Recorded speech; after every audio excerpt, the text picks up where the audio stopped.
Hey everyone, welcome back to the channel. My name is Rochelle from Rochelle.Handmade.Designs, and in this video we are doing part 2 of the top, which is McCall's 8067 if you're using the new pattern. It is McCall's 7629 if you are using the old pattern. This is part 2, so in this part we will cover the front and back and also add on the facing.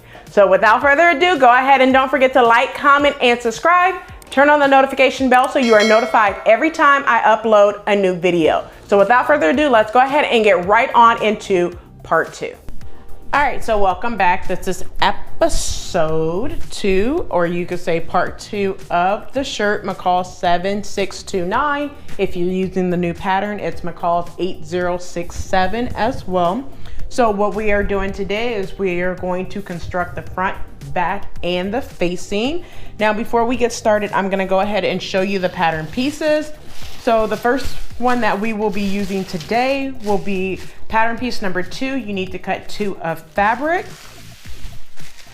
Pattern piece number 3, which is the back, you need to cut 1 on the fold of fabric. So you're just gonna cut it on the fold of the fabric. You'll also need pattern piece number 5, which is the front facing.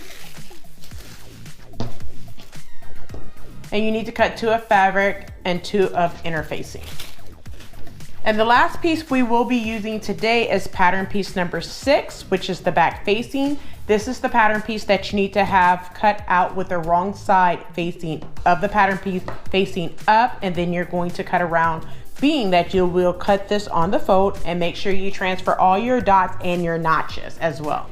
And the last pattern piece you will not need this one today, you will need this one in the last portion of this shirt, which will be in part 3, which is the sleeves, which is pattern piece number 9, and you will need to cut 2 of fabric. Now that I showed you all the pattern pieces that you will need in order to construct this shirt, let's go ahead and get into the sewing. All right, so if you're following along to the instructions, we will start on step number 11, which is you're going to stitch the front to back at the shoulder. So grab pattern piece number 2 and 3.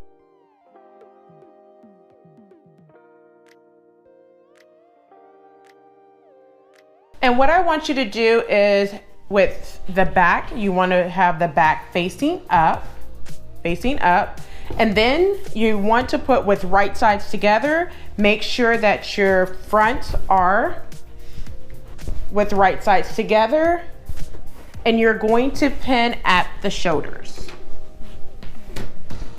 So make sure you are matching up your notches. You have a notch right here, so make sure you are matching those up and pin, and you're going to pin across both shoulder seams. And make sure you are matching up your dots as well. You have a dot right there, so make sure you are matching that up as well, and pin across both shoulders.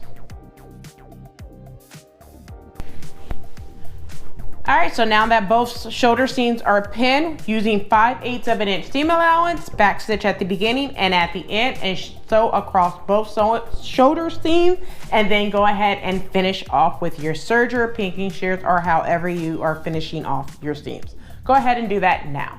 All right, so now that we have sewn our shoulder seams together, I also finished it off and pressed it, but I pressed my seam towards the back of the shirt. So now that you have done that, go ahead and move your shirt to the side and grab your facing. So you'll need pattern piece number 5 and 6. And now what you're going to do is you're going to attach the front facing to the back facing at shoulder seams. So what you want to do is you have 2 dots and you have a notch. So you have a notch right here, and it matches up with the notch on the back facing, and then you're going to pin. And you're going to do that to the other facing as well, making sure you are matching up your notches and your dots as well.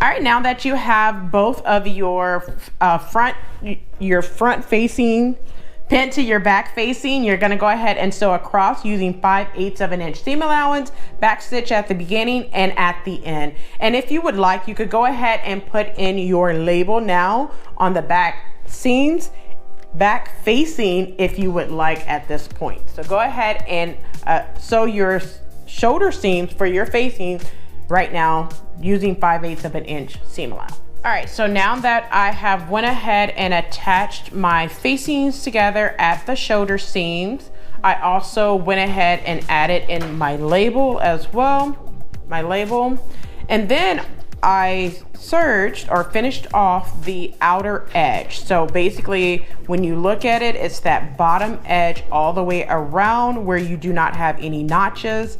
So the unnotched edge is where you need it to finish off your facing. Now that I have that done, go ahead and grab your shirt, and you're going to attach your facing to your shirt with right sides together. I am looking at the back of my shirt, and I'm going to attach starting at the back. So I'm going to attach at the shoulder seams, and I'm going to pin there, matching up my seams. And I'm gonna pin the other one the same way. And then I'm gonna pin the back and pin all the way down the front as well. So go ahead and do that now.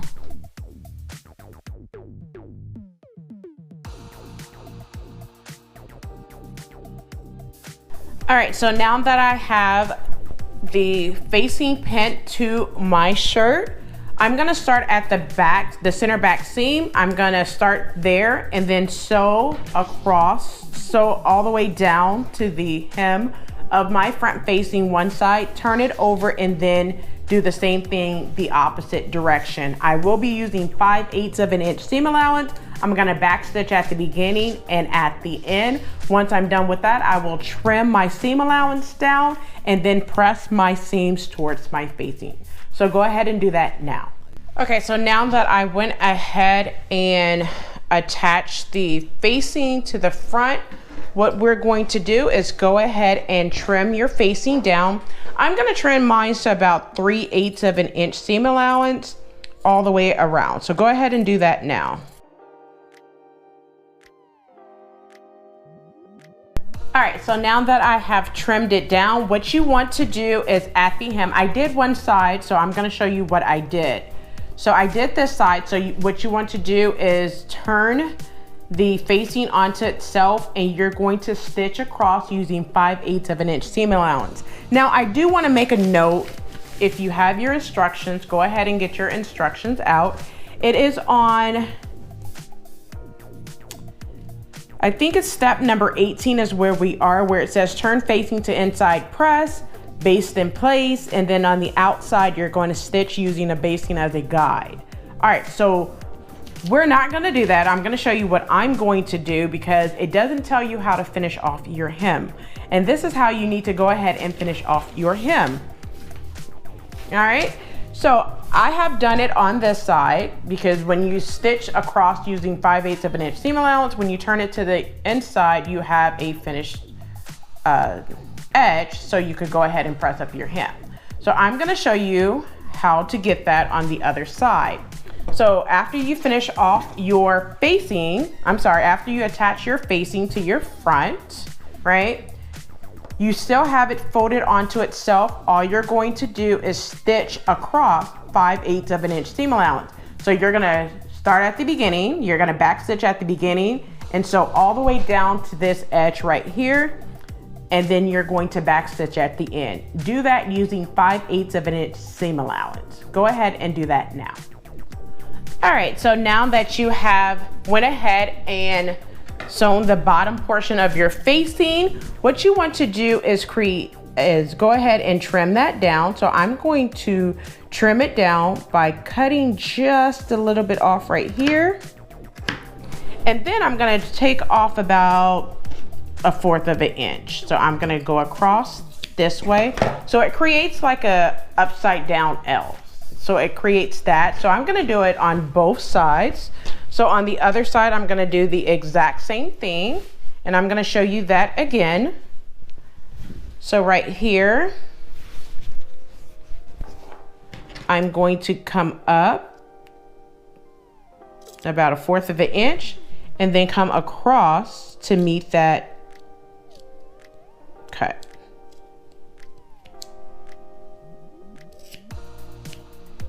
All right. Now, after you do that, what you want to do is go ahead and turn your facing to the inside. Now, make sure you press your seams towards the facing, and go ahead to the ironing station and give your facing a good press. Go ahead and do that now. So now that I have my facing, the seam allowance to my facing, the seam allowance pressed up towards the facing, what I'm gonna do is go ahead and understitch the facing, on the facing. Now, it does not say this in your instructions, but you will definitely want to understitch your facing so it could stay to the inside. Do one of those, it'll stay to the inside instead of rolling to the outside. So what I'm going to do is, because my seam allowance is pressed towards the facing, I'm going to understitch. Understitch is done at 1/4 of an inch seam allowance. Now, you want to stitch on your facing, not on your shirt. So what you're going to do is make sure that the seam allowance is pressed towards the facing, and then you're going to stitch on your facing using 1/4 of an inch seam allowance all the way around your facing. Once you do that, go over to the ironing station and press your seams. Press your facing towards the inside, and it should look like this.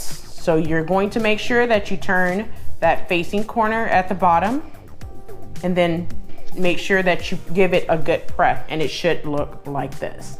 Go ahead and do that now.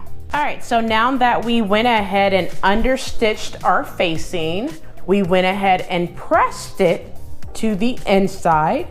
And then what I did after that was I went ahead and tacked down the facing at the shoulder seam. So basically I just stitched in the ditch of the shoulder seam in order to have that stay down and tack it down so it's not flopping around and everything.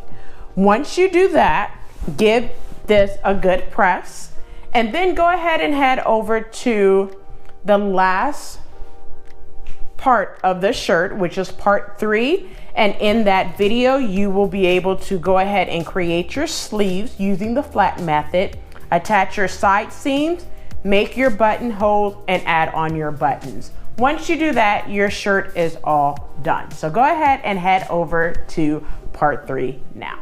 All right, well, there you have it. We have sewn together our front and back and also added on the facing. Now stay tuned for the next part, which is the last part, where we will completely sew the rest of the top. We will go ahead and add in our sleeves and also hem, add on your buttonholes and your buttons. So go ahead and stay tuned for part 3, where we will do all that and finish up our top. And you will also see photos.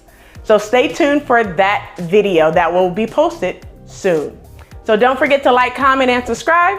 Turn on the notification bell so you are notified every time I upload a new video. So until next time, keep sewing.